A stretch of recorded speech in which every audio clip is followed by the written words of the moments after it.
안녕하세요. 다세안입니다. 오늘은 지구온난화와 기후위기에 대해 알아보겠습니다. 지구온난화란? 넓은 의미에서 지구온난화는 장기간에 걸쳐 전체 지구 평균 지표면 기온이 올라가는 것을 의미합니다. 하지만 좀 더 일반적인 지구온난화는 산업혁명 이후 전 지구 지표면 평균 기온이 올라가는 것 그 자체로 정의됩니다.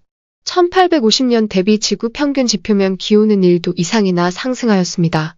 1850년은 지표기온 관측이 광범위하게 시작된 시기이며 산업화 시작의 기준 해로 일반적으로 사용되고 있습니다. 1850년 이후 지구 평균 지표기온은 꾸준히 올라왔으며 심지어 2017년 말에는 산업혁명 이전 대비 1도 이상 상승했습니다. IPCC 5차 보고서에서는 만약 우리가 온실기체 감축을 위한 노력을 하지 않고 현재와 같이 지속적으로 배출한다면 2100년쯤이 된다면 지구 평균 지표기온이 산업혁명 전 대비 약 4도에서 5도 정도 증가할 것으로 평가하였습니다. 이와 같은 지구온난화의 지속에 따라 인간과 생태계에 매우 심각하고 광범위하며 돌이킬 수 없는 영향을 미칠 것으로 추정되고 있습니다. 이에 대한 문제의식을 공유하기 위해서 2015년 12월 12일 파리에서 2100년까지 지구평균 지표기온 상승을 산업혁명 전 대비 1.5도 이하로 낮추기 위한 협상이 체결되었습니다.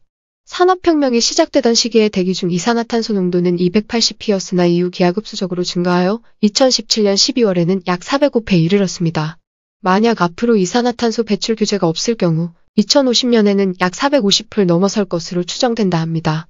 현대의 지구온난화는 인간 활동에 의해 이산화탄소를 포함하는 온실기체가 증가하기 때문인 것으로 추정되고 있죠. 지구온난화는 여러 자연적 요인과 인위적 요인에 의해 발생할 수 있습니다. 그렇지만 현재는 인위적인 요인이 훨씬 더 크게 나타나고 있죠.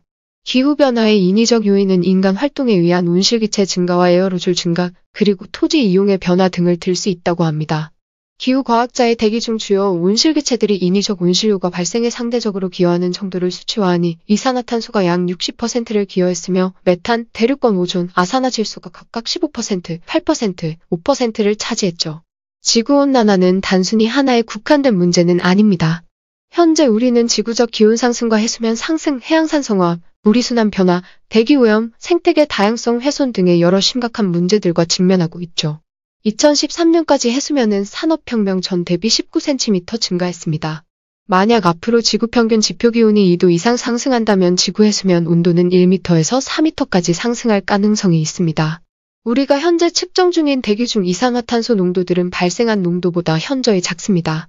해양에서 약 23%를, 생태계에서 약 15%를 추가적으로 이산화탄소를 더 흡수했기 때문이죠.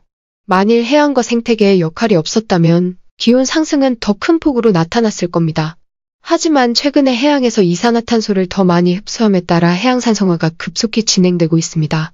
해수 pH는 8.2에서 8.1로 최근에 감소되었는데 이는 25에서 30% 산도 증가에 해당하죠. 지난 200만 년 동안 해수 pH는 8.1 아래로 내려간 적이 없었습니다.